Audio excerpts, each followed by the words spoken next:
Meu nome é Marjorie Woolacott. Sou uma professora de neurociências no Instituto de Neurociências da Universidade de Oregon. Tenho me dedicado ao estudo das experiências próximas à morte e outros fenômenos relacionados à consciência, questionando se ela pode ser verdadeiramente fundamental para nós, indo além de ser apenas um produto das atividades dos neurônios no cérebro. Entretanto, é importante mencionar que, durante meus anos de graduação, fui treinada como neurocientista materialista. Naquela época, achei esse enfoque bastante intrigante. Realizei um extenso trabalho em medicina de reabilitação, auxiliando pessoas que enfrentavam desafios como acidente vascular cerebral, doença de Parkinson e poliomielite cerebral, entre outros. Meu trabalho estava focado em ajudá-los a recuperar equilíbrio, força e habilidades de locomoção. No entanto, essa trajetória profissional não era tão gratificante quanto eu havia imaginado. A grande transformação em minha vida ocorreu por volta dos meus 30 anos, quando experimentei um despertar espiritual extraordinário.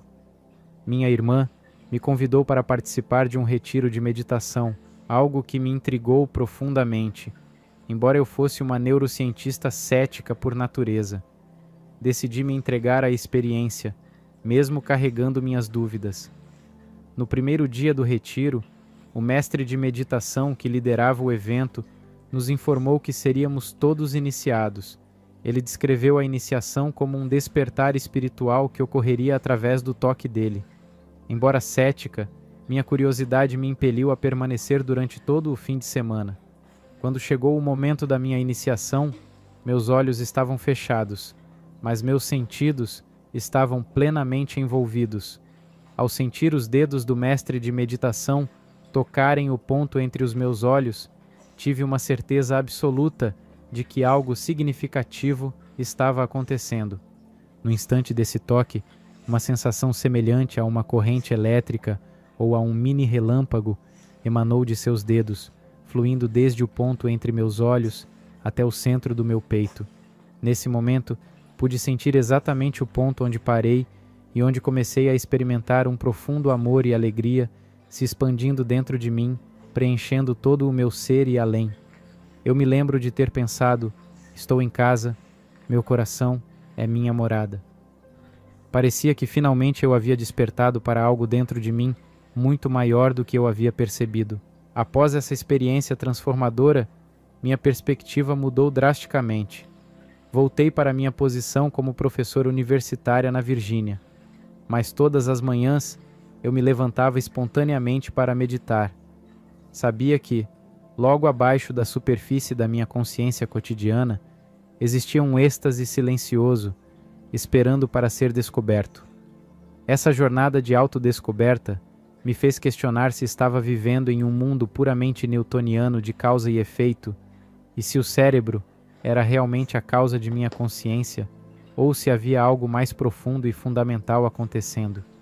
Com o passar dos anos, comecei a direcionar minha pesquisa para essa nova direção. Ao final da minha carreira acadêmica tradicional, estava imersa no estudo da meditação, experiências próximas à morte e outros fenômenos similares. Decidi, então, compartilhar minha compreensão dessa nova consciência com o mundo, escrevendo um livro intitulado Consciência Infinita, o despertar de uma ciência científica. Nesse livro, incluí um capítulo sobre experiências próximas à morte, um tópico sobre o qual eu sabia pouco inicialmente, mas que me aprofundei na pesquisa. Uma experiência sincrônica notável ocorreu quando participei de um retiro de meditação e conversei com uma médica que estava auxiliando na sua administração. Ela compartilhou comigo sua própria experiência de quase morte, e ficamos combinados de discutir isso em detalhes por meio de uma conferência via Zoom após o término do retiro. Se desejarem, posso compartilhar um breve relato dessa experiência com vocês, para que compreendam melhor o que ela vivenciou. Minha história começa com a decisão de realizar uma cesariana, pois era a maneira mais segura de trazer o bebê ao mundo. Esperamos até que o bebê estivesse maduro o suficiente para sobreviver por conta própria. Após uma série de testes, Os médicos disseram que estava na hora. Os pulmões do bebê estavam prontos, então seguiram em frente com a cirurgia.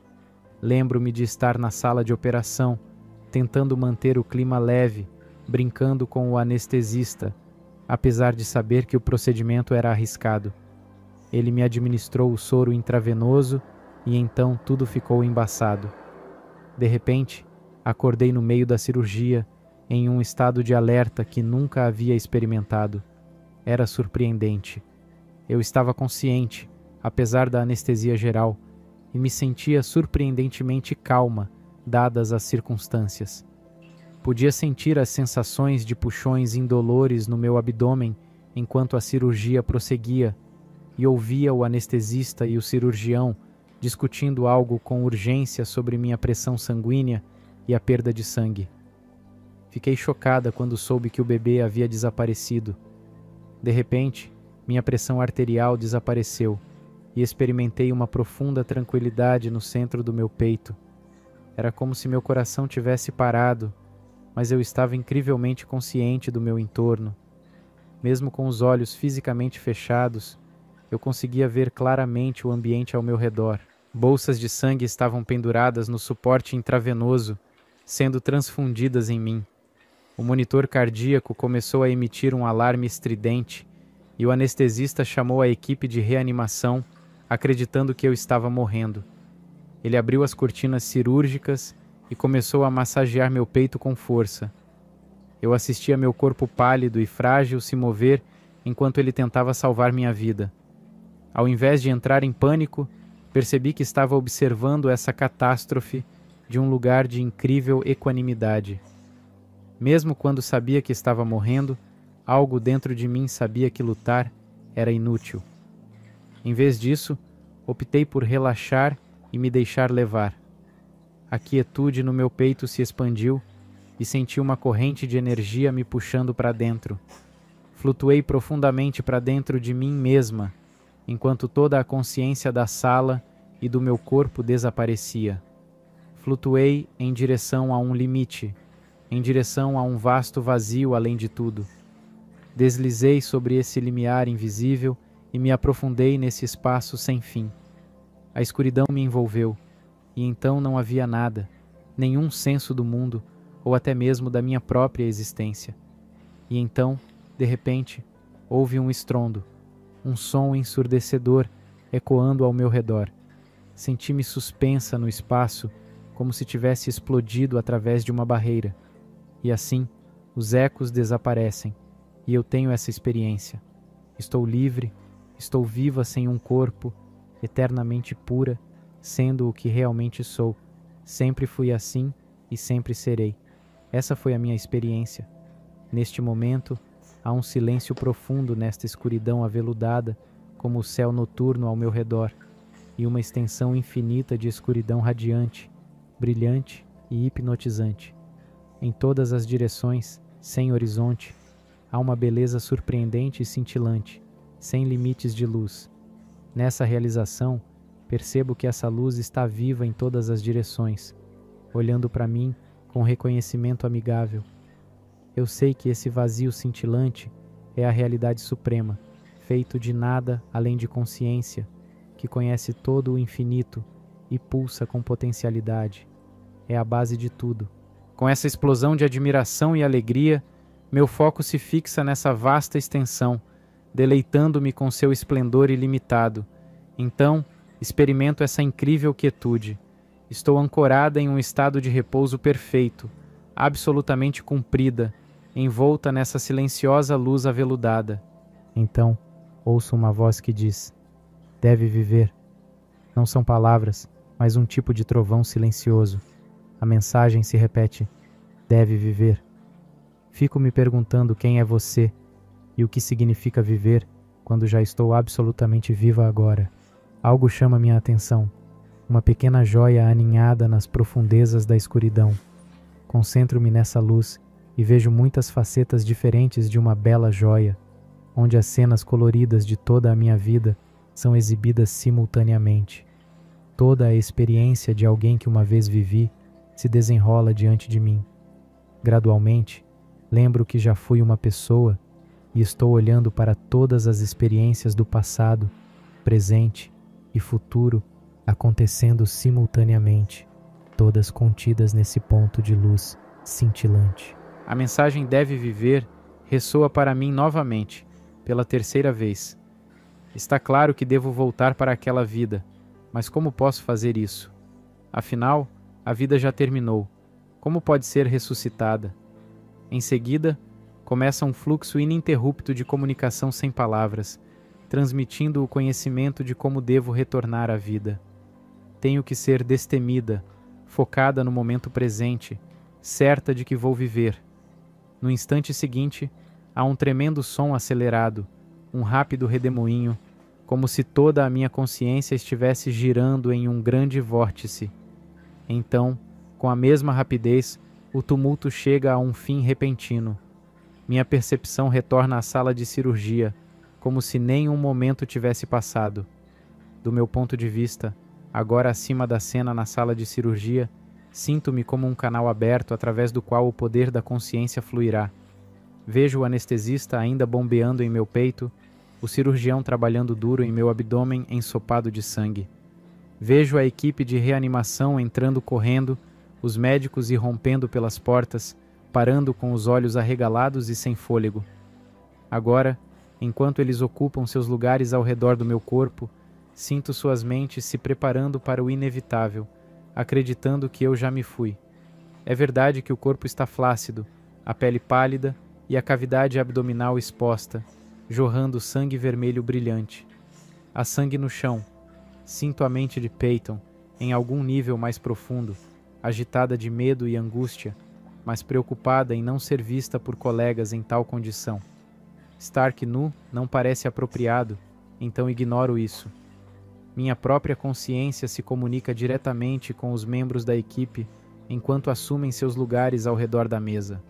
Eu vou ajudar. Você pode fazer isso agora. Vamos trabalhar. Sinto a energia pulsando através de mim, enquanto tento ajudá-los a trazer aquele corpo de volta à vida. A sala inteira está inundada de uma luz milagrosa e moral. A sala se une ao pessoal, e no centro de toda a ação está o cirurgião, totalmente focado, no meio daquele clamor. Com urgência, eu me vejo trabalhando neste instável campo cirúrgico, imersa em sangue.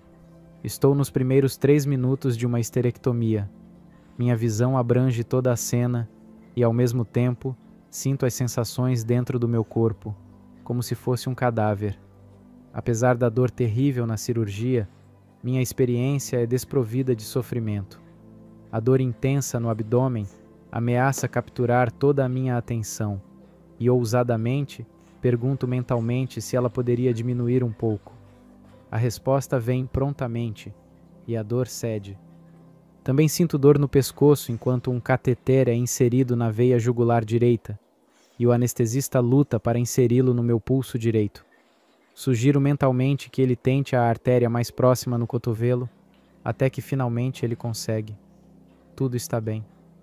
O cirurgião Wired entra na sala, irradiando uma chama de luz branca sobre sua cabeça e ao redor de seu corpo, como uma aura. O cirurgião sênior, digno e focado, se aproxima de mim e mergulha sua mão no meu abdômen. Suas impressões digitais são visíveis, agarrando minha aorta. Ele corta o fluxo de sangue, interrompendo a hemorragia e redirecionando o sangue para meu sistema, cérebro e coração. Sinto uma dor aguda, seguida por uma explosão de calor e luz branca, garantindo minha sobrevivência. Minha consciência cai, observando de dentro do meu corpo enquanto a cirurgia continua. Quando minha consciência volta, estou consciente do meu corpo na mesa de operação. A gratidão transborda para a equipe, o cirurgião mais velho para as compressões, e meu coração volta a bater após 8 minutos de parada. Logo depois, um médico me diz que tenho uma linda menina que está bem. Na unidade de terapia intensiva, escrevo em um guardanapo, ainda com um tubo traqueal na garganta. Eu sei que meu útero está fora, eu sei que meu coração parou, e eu sei que tenho uma menina. A consciência é primária, mais do que o corpo ou a mente. Conversei com a equipe médica, que não podia explicar como eu sabia essas coisas de uma perspectiva materialista. Isso mudou minha vida. A consciência é primária e a partir desse momento comecei a buscar um professor de meditação para me guiar de volta a essa experiência. Tive uma experiência muito significativa mais tarde, durante um retiro de meditação, ao lado de um mestre de meditação. Lembro-me de como, certa vez, consegui reencontrar aquela experiência de pura luz, alegria e êxtase, a sensação de unidade. Essa vivência mudou completamente minha trajetória profissional, direcionando-me para o campo dos cuidados paliativos e do acompanhamento no fim da vida. Percebi que as pessoas não gostam de partir quando chega o momento da morte. Eu queria que elas tivessem consciência disso e recebessem apoio. Quando eu trabalhava em cuidados paliativos, minha falta de medo da morte era palpável quando entrava na sala. Ela irradiava para todos ali, proporcionando uma sensação de equilíbrio e equanimidade. As pessoas sentiam que a vida e a morte faziam parte de um lindo processo de transição para outra esfera de existência. Agora, estou empenhada em realizar mais pesquisas para compreender detalhadamente as experiências de fim de vida. Quero fornecer evidências sólidas à comunidade científica e ao público em geral, demonstrando que isso é uma realidade verificável. A melhor maneira de provar a ocorrência dessas experiências é por meio de estudos prospectivos de quase morte. Eles envolvem parada cardíaca, com a monitorização rigorosa da atividade cerebral, eletroencefalogramas, oxigenação sanguínea e outros parâmetros. Muitas instituições acadêmicas já realizam esses estudos há mais de 20 anos. Na Holanda, Pim Venel coordenou uma rede de cerca de 10 hospitais que conduziu um estudo prospectivo. Esse tipo de estudo começa em uma data específica, recrutando pacientes com parada cardíaca e documentando detalhadamente o que ocorre após o evento. As pessoas são questionadas sobre suas experiências durante o período de inconsciência e cerca de 20% delas relatam ter tido alguma forma de consciência. Cerca de 12% descrevem uma experiência direta, como se estivessem na sala de cirurgia, observando a equipe médica. Esses relatos fornecem informações detalhadas e verificáveis, como as pessoas presentes, o que vestiam e as conversas. O estudo de Pim Van foi publicado no Lancet Journal, uma das principais revistas médicas, após revisão por pares, o que demonstra sua confiabilidade. Existem vários outros estudos similares, conduzidos por pesquisadores como Bruce Grayson e Penny Sartor, no Reino Unido. Na minha opinião, já temos evidências suficientes para afirmar que esse fenômeno é real, embora não ocorra com todos, afetando talvez 10 a 12% das pessoas. Essas experiências de plena consciência durante a inconsciência, quando a atividade cardíaca e cerebral cessou, podem estar relacionadas à memória. Algumas pessoas se lembram com clareza de seus sonhos, enquanto outras esquecem tudo após acordar. Ainda não compreendemos totalmente esse aspecto, mas é uma possibilidade a ser explorada. Além disso, é importante mencionar que essas experiências de quase morte não se limitam à parada cardíaca. Também ocorrem em situações de anestesia, quando algo dá errado. Algumas pessoas entram em coma, mas relatam experiências fora do corpo. Eles estão observando o que está acontecendo lá de cima. Sei de uma história incrível sobre uma mulher na Alemanha que sofreu queimaduras graves quando seu corpo inteiro pegou fogo. Ela foi levada às pressas para o hospital e ficou em coma por cerca de 9 dias. Na verdade, acredito que eles até induziram um coma prolongado para permitir que seu corpo se curasse sem que ela precisasse estar acordada para sentir a dor. Ela disse que sua consciência se separava de seu corpo na sala de cirurgia e vagava por outros reinos enquanto passava por todo esse processo. Isso é apenas mais um exemplo. Claro, também ouvimos falar de pessoas que sofreram acidentes de carro e logo após o impacto saíram de seus corpos para observar a equipe de resgate em ação. Eles assistiram enquanto a equipe tentava chamar uma ambulância, colocá-los nela e, às vezes, sua consciência os seguia até o hospital. Quando ouvimos essas histórias, fica claro que as pessoas que as compartilham não sentem nada disso. Elas saem do corpo e, é claro, não sentem dor, mas, sem dúvida, retornam a seus corpos e, nesse momento, sentem toda a dor novamente. Acho isso fascinante, pois sugere que a dor está intrinsecamente ligada à nossa consciência estar dentro dos receptores de dor e nos sistemas perceptivos sensoriais de nosso corpo. É lá que sentimos a dor tão intensamente. Uma vez que nossa consciência se desloca para fora do corpo e observa de fora, toda a dor desaparece. Faço parte de um grupo de pesquisadores notáveis nessa área. Cito apenas alguns deles, pois considero excepcionais. Bruce Grayson, considerado o avô da pesquisa sobre experiências de quase-morte, na Universidade da Virgínia. Chris Rowe, da Universidade de Nottingham, na Inglaterra, que realiza extensas pesquisas sobre fenômenos paranormais, como experiências de fim de vida e comunicação pós-morte.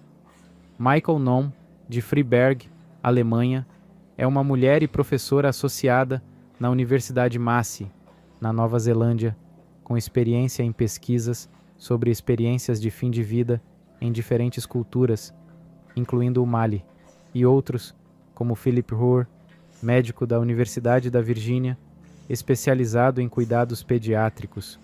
Juntamos nossos esforços para investigar minuciosamente a lucidez terminal, uma das experiências de fim de vida, a fim de entender mais sobre a natureza da consciência. Recentemente, publicamos nosso primeiro artigo descrevendo 3 casos de lucidez terminal em crianças. Recebemos uma bolsa da Fundação Bial para continuar essa pesquisa. Espero que seus ouvintes, caso conheçam alguém que tenha vivenciado lucidez terminal, possam se conectar conosco através de um questionário que forneceremos posteriormente. Nesse contexto, é interessante mencionar que um dos casos envolveu uma menina de 3 anos que nasceu com doenças imunológicas. Desde tenra idade, enfrentou graves problemas de imunidade e passou por intensos tratamentos. Inclusive, submeteu-se a um transplante de sangue do cordão umbilical na esperança de uma cura, mas acabou rejeitando o procedimento. Foi readmitida no hospital, onde recebeu quimioterapia e imunoterapia, mas sem resultados significativos. Transferiram-na para a unidade de terapia intensiva, onde enfrentava insuficiência pulmonar e hepática, icterícia e a completa perda de fala e apetite. Basicamente, não respondia aos pais ou aos médicos, que temiam que ela estivesse correndo o risco de aspiração caso ingerisse água ou comida. E isso se mostraria altamente problemático.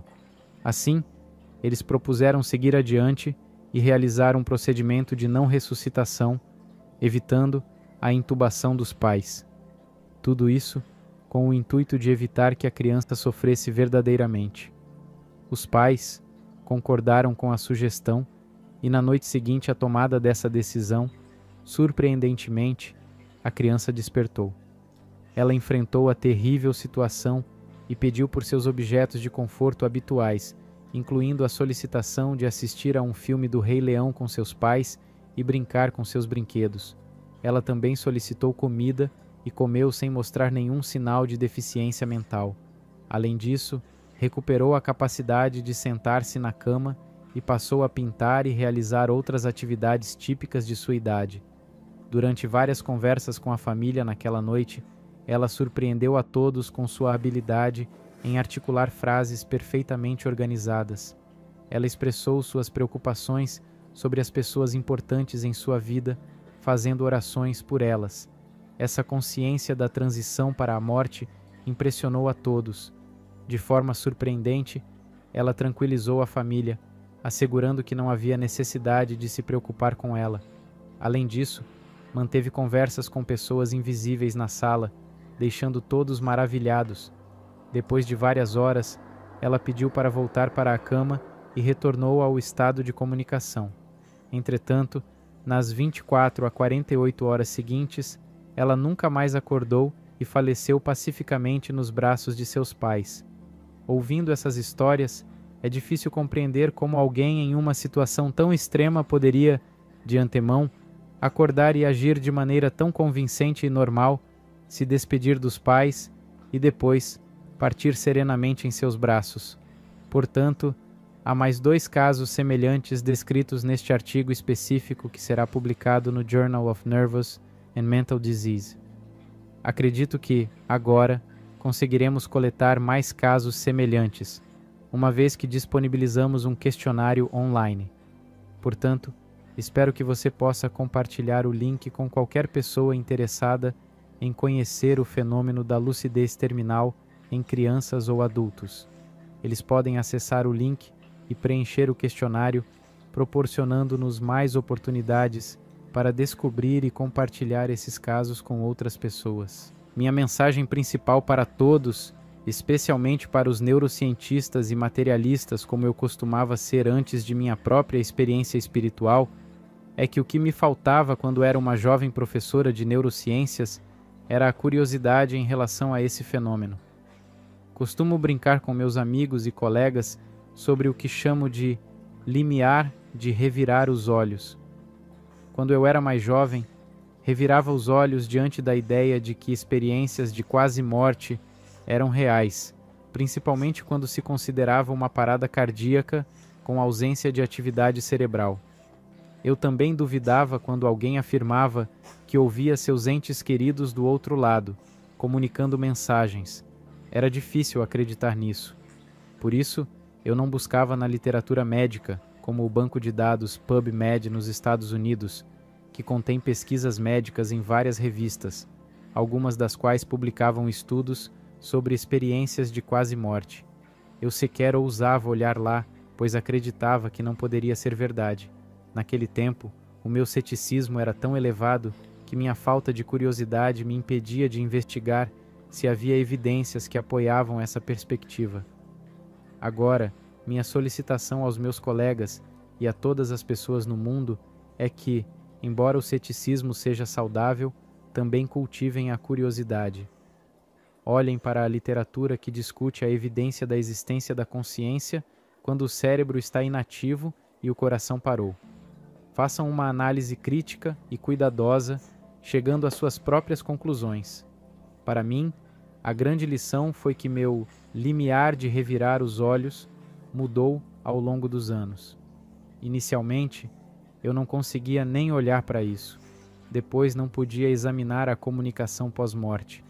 Mas com o tempo, até comecei a explorar conceitos como reencarnação. Isso significa que eu estava disposta a ler todos os artigos, como os de Ian Stevenson, da Universidade da Virgínia, que pesquisavam a reencarnação. Portanto, encorajo todos a superarem suas barreiras e a explorarem com curiosidade esses temas que um dia pareciam impossíveis de acreditar. Explorando o mundo das experiências fora do comum, deparei-me com uma quantidade surpreendente de dados sobre crianças de 2 anos e meio a 3 anos de idade que de repente questionam: espera um minuto, você não é os meus pais. Descobrem então que seus pais moram em outra aldeia. Na busca por respostas nessa outra aldeia, descobrem que uma criança havia falecido e que os pais com quem estavam conversando há algum tempo ainda viviam lá, mesmo após a morte. Isso me fez refletir sobre a importância de discernir o que considero confiável e o que não é, dependendo de quão distante está da minha visão de mundo. Quando eu era uma neurocientista materialista, acreditava que o cérebro era o criador da consciência, alinhando-me com a maioria dos neurocientistas. Qualquer experiência que contrariasse essa perspectiva era ignorada, parecendo impossível. No entanto, minha jornada me levou a compreender que a crença em experiências alheias está intrinsecamente ligada à experiência pessoal. Quando eu era uma jovem neurocientista, desprovida de experiências de primeira mão, acreditava que meus 5 sentidos eram a única forma de obter informações do universo. Entretanto, após um despertar espiritual, percebi que existe uma interconexão mais profunda, possibilitando uma compreensão para além dos limites do que eu considerava possível. Outro ponto a ser mencionado é porque não compartilhamos essas experiências. Quando eu era uma jovem neurocientista em busca de estabilidade na universidade, sabia que divulgar essas experiências prejudicaria minha credibilidade entre os colegas. Muitos de nós, jovens professores assistentes, mantemos tais experiências em segredo devido ao ceticismo predominante na comunidade científica. Contudo, encorajo todos a encontrarem espaços onde possam compartilhar essas experiências. O desafio está em não ser excluído da nossa comunidade acadêmica. É triste que médicos não possam reconhecer essas experiências como algo valioso, sem rotulá-las como ilusões ou alucinações. Um exemplo disso é a história de uma amiga minha de Tucson que teve uma experiência de quase morte. Após compartilhá-la com seus pais e a equipe do hospital, todos a desacreditaram, alegando que era uma ilusão. Isso a fez silenciar, já que o mundo parece resistir a acreditar nessas experiências. Lembro da história de Bettina Piton, cujo marido era ateu, assim como ela, antes de sua experiência de quase morte. Apesar de todos os médicos e amigos não conseguirem explicar sua experiência, seu marido permaneceu cético. Mesmo após mais de 20 ou talvez 30 anos, ele nunca acreditou o suficiente para mudar sua visão de mundo.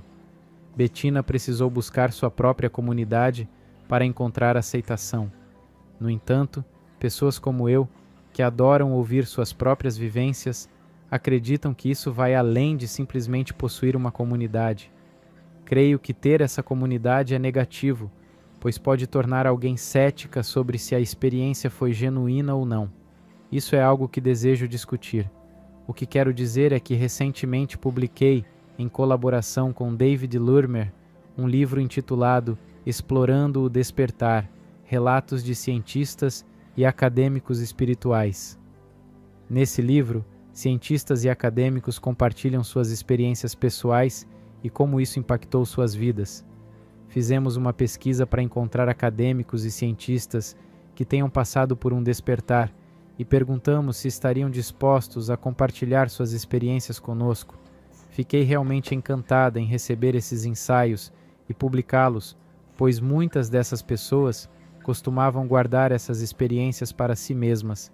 Elas não tinham um meio apropriado para compartilhar essas vivências. Finalmente, através desse livro, encontraram uma plataforma para compartilhar com um grupo que as compreendia.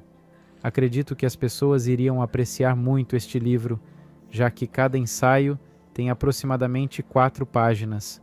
A conclusão que tiramos desse projeto é que é fundamental criar espaços acadêmicos e científicos onde as pessoas se sintam à vontade para compartilhar suas experiências espirituais, para que possamos compreender o quão difundidas essas experiências realmente são.